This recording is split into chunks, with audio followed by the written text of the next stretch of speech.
a man who hypnotized the Russian royal family and nearly brought down an empire.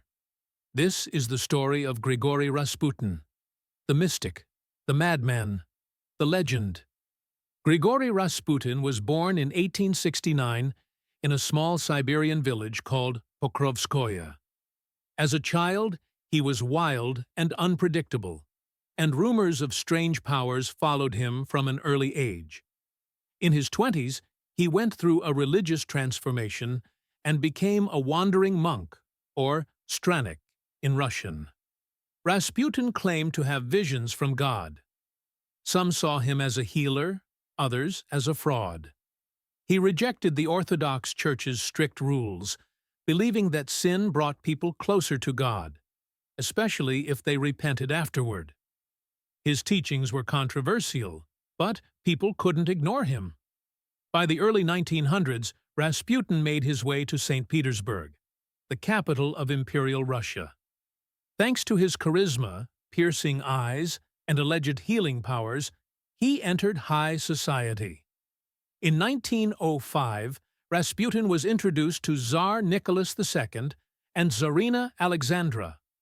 Their son, Alexei, suffered from hemophilia, a deadly disease that prevented blood from clotting. Doctors couldn't help, but Rasputin could. After spending time with Alexei, the boy miraculously improved. The Tsarina became convinced that Rasputin was sent by God. Rasputin became a trusted advisor and spiritual guide to the royal family. But his influence went beyond healing. He began involving himself in political decisions. Meanwhile, stories of his wild lifestyle, drinking, orgies, and strange rituals spread across Russia. Many nobles hated him. They saw him as a dangerous puppet master pulling the strings behind the throne. But the Tsarina defended him fiercely, believing he was the only one who could protect her son and the empire. By 1916, Russia was on the edge of collapse. A secret group of nobles decided that Rasputin had to die. On a cold December night, they invited him to a palace, pretending it was just a friendly dinner. First, they gave him cakes and wine laced with cyanide. He ate and drank and didn't even flinch. Then, they shot him in the chest. He fell. They thought it was over. But minutes later, Rasputin got up and ran across the room, fighting for his life.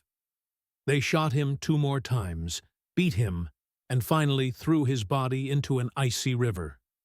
When his corpse was found, water was in his lungs, meaning he was still alive when he hit the water. Rasputin's death shocked Russia. The royal family was devastated. But it was too late. Just months later, the Tsar was overthrown, and the Romanov dynasty ended. Some believe Rasputin predicted all of this. In a letter written before his death, he warned that if he were killed by nobles, the Tsar and his family would soon follow him to the grave. In 1918, that prophecy came true. The Romanovs were executed. So who was Rasputin? A prophet? A healer? A madman? He inspired fear, devotion, and endless rumors. Even today, some say he had supernatural powers. Others see him as a symptom of a decaying empire, a warning of what happens when power and superstition mix. But one thing is certain. Rasputin is one of the most unforgettable figures in all of history.